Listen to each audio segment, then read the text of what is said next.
Welcome to PM Movie Recaps. Today's pick is a comedy and drama of 2004, The Terminal.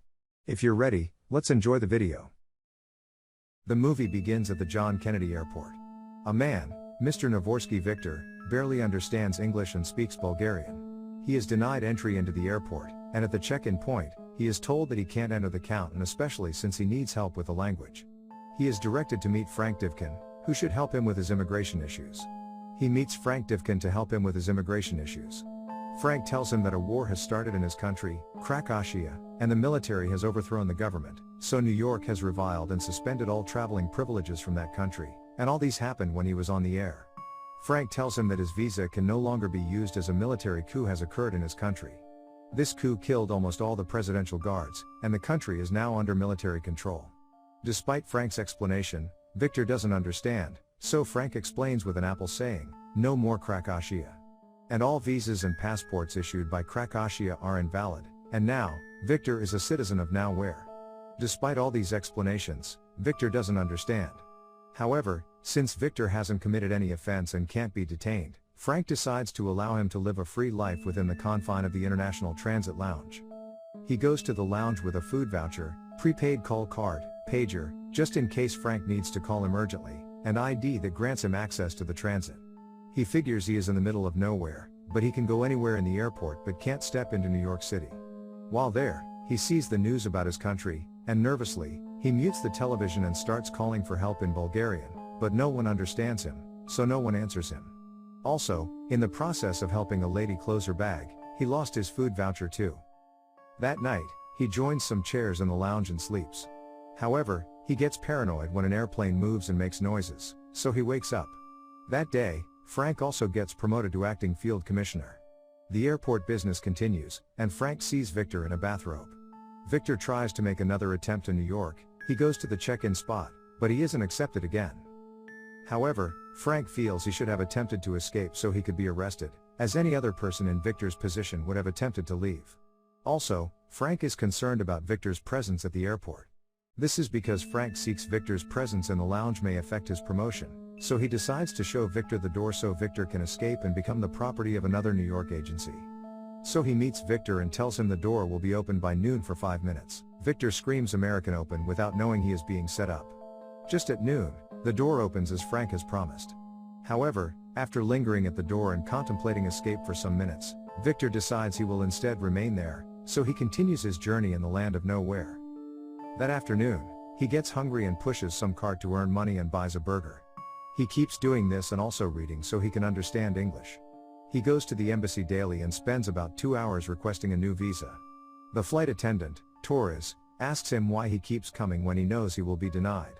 He replies to her that she has 2 stamps on her hands, one red and one green. Although he has been getting the red, he is sure one day he will get the green. He tells her his possibility of entering the New York City is 50-50, and he is betting on the chance. Torres is shocked about his answer, and she smiles at him. Frank wants Victor out of the airport, and to frustrate Victor to escape, he creates a new transportation position for passenger assistance, and that position holder will be in charge of the cart. So Victor can no longer gather carts for money. Frank believes that he will attempt to escape due to hunger. Instead of escaping, he stays hungry. That night, another worker, Cruz, asks Victor to give him information about Torres in exchange for food since Torres has grown fond of Victor, and Victor accepts. He asks Cruz why he needs information about Torres, and Cruz tells him Torres is a wild stallion. He doesn't understand what a wild stallion is, so the first information he asks Torres for is what it means to be a wild stallion. Torres replies, and he goes to give the information to Cruz in exchange for food. He continues like this for several days, and he is able to get his food until Torres eventually catches him. Frank decides he could get Victor out of the airport through a law that grants visitors asylum for fear of their country, and he needs to instill fear in Victor. Although the people seeking asylum are usually plenty, and it may take about 6 months before it's Victor's turn, however, if he makes Victor apply, Victor may be able to stay in New York till the end of the processing. So he calls Victor, and he tells Victor he can enter his country if he admits to being afraid of his country. Victor asks him what fear he means, and Frank replies that the fear of Krakosia. Victor tells Frank that he isn't afraid to go home. Frank tries to convince Victor by telling him all the unfortunate things that are happening in his country. However, Victor claims he isn't afraid of his country. Frank angrily sends Victor out of his office. He says that Victor has no hope of stepping his foot into New York City. As Victor leaves Frank's office, he sees a lady, Amelia Warren, by the phone booth in tears after being stood up by her married boyfriend. He tries to comfort Amelia, and in return, she offers to take him on a date in New York to eat cannelloni. However, since he can't follow her, he decides to buy her cannelloni at the airport. He needs about $40, so he decides to find a job. Unfortunately, all the shop owners refuse to employ him.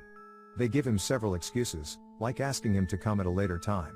After facing rejection from shop owners throughout the day, he decides to find a place to sleep. He sees an uncompleted quarter, paints it and then builds it completely. The workers are shocked the following day. And the manager, surprised by his expertise, gives him a job. He earns some money, and he meets Amelia again.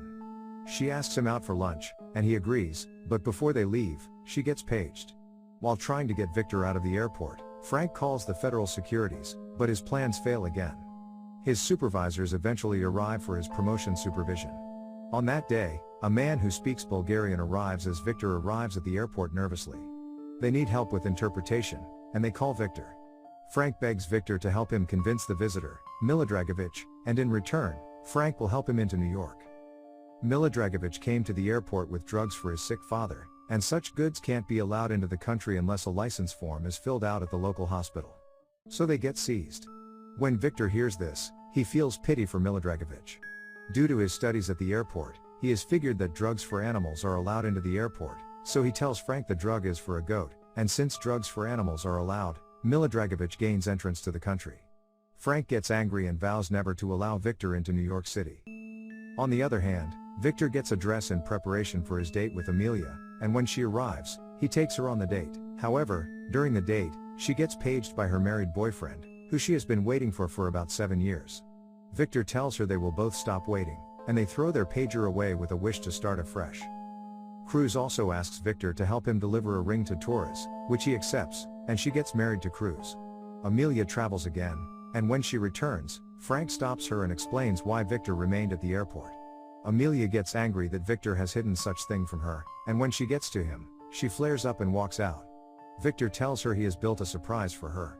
She checks it and sees it's a 1000 fountains art. Amelia asks him why he is in New York and what's special about the can he carries. He tells her it's a jazz can and it contains the promise he made to his father. He tells her that in 1958, his father saw some photographs of jazz musicians, and he wanted an autograph from all of them. He got it from them all except Benny Galson, who didn't reply to emails until his father died. So he promised his father he was going to get the last autograph. However, his reasons for waiting have changed, as right now, he is waiting for her. They end the conversation with a kiss. After that encounter, he finds out there is now peace in Circassia. Everyone at the airport celebrates him, and Amelia also gets him a one-day pass into New York so he can get Benny's autograph. Unfortunately, Amelia says she has to leave him because her lover, who she has waited for, has eventually arrived. He goes to stamp his visa, but it has to be signed by Frank, who refuses to sign it and asks him to return home. He threatens him that if he refuses to return, all the secrets of his friends will be exposed, and they will be punished. Reluctantly, Victor accepts to go home. His friends get angry, and some of them, like Gupta, who is a criminal, surrenders himself to get arrested. This encourages Victor to go against Frank. The crew and workers give him several gifts, and Frank has to call a judge to hold Victor down, but even the judge supports Victor. Victor leaves the airport and goes to New York to meet Benny. He gets Benny's autograph and proceeds to return to his country. Thank you for watching, but before leaving please make sure that you click subscribe and turn on the notification so that you can enjoy watching more videos like this.